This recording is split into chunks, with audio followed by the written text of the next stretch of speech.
என் இந்திய சொந்தங்கள் அனைவருக்கும் வணக்கம். இந்தியாவுக்கும் பாகிஸ்தானுக்கும் இடையில் கொஞ்ச நாட்களாக பார்த்திங்கன்னா தொடர்ந்து தாக்குதல் நடந்துக்கிட்டே இருக்குது. இதற்கு அடிப்படை யார்? இந்தியாவா? இல்லை, பாகிஸ்தான் பயங்கரவாதிகள் நடத்திய சுற்றுலா பயணிகள் வந்திருக்காங்க. அவங்கள சுட்டு கொன்ற அந்த சம்பவம் இந்தியாவையே உருக்குலைய வச்சுது. அதனுடைய ஒரு பதிலடியாக தான் நம்முடைய இந்திய அரசாங்கம் இந்திய இராணுவத்தின் மூலமாக பாகிஸ்தானில் தாக்குதல் கொடுத்துருக்காங்க. எங்கே கொடுத்தாங்க? அந்த பயங்கரவாதிகள் தங்கி இருக்கின்ற இடத்துல தான் கொடுத்தாங்க. இதற்கு பாகிஸ்தான் அரசாங்கம் நிறைய குழந்தைகள், நிறைய பெண்கள், நிறைய உயிரிழப்புகள் இங்கே நடந்துச்சுன்னு அவங்க ஒரு செய்தி கொடுக்குறாங்க.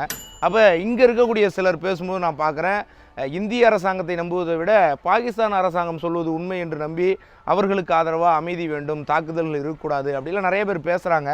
உண்மையாகவே யார் தான் போகிற விரும்புவாங்க? எல்லோருமே அமைதியை தான் நம்ம தேடுறோம்.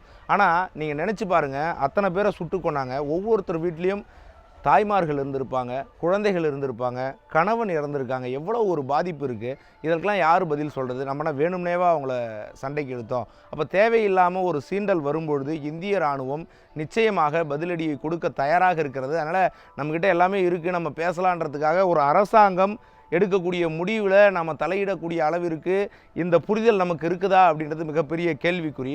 இன்னொரு விஷயத்தை நம்ம நல்லா புரிஞ்சுக்கணும். இன்னும் நிறைய பேர் கமெண்ட்ஸில் என்ன கொடுக்குறாங்கன்னா, ஒரு பக்கம் தாக்குதல் தொடர்ந்து நடந்துகிட்டு இருக்கு, இன்றைக்கி மேட்ச் போயிடுச்சு, ஐயோ ஐபிஎல் பார்க்க முடியலன்னு ஃபீல் பண்ணிகிட்டு இருக்கான்.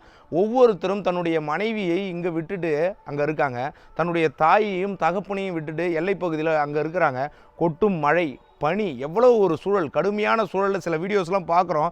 அங்கே பார்த்திங்கன்னா அந்த பனிக்கட்டி உறைஞ்சி போயிருக்கு. அவங்க சாப்பிட்ற ஃபுட்டு அப்படி கீழே திருப்பினா கூட தட்டிலேருந்து கீழே விழ மாட்டுது. அப்படிப்பட்ட சூழலில் நாம் அனைவரையும் பாதுகாக்கக்கூடிய பணியில் ஒவ்வொரு இராணுவ வீரர்களும் அங்கே இருந்துக்கிட்டு இருக்காங்க.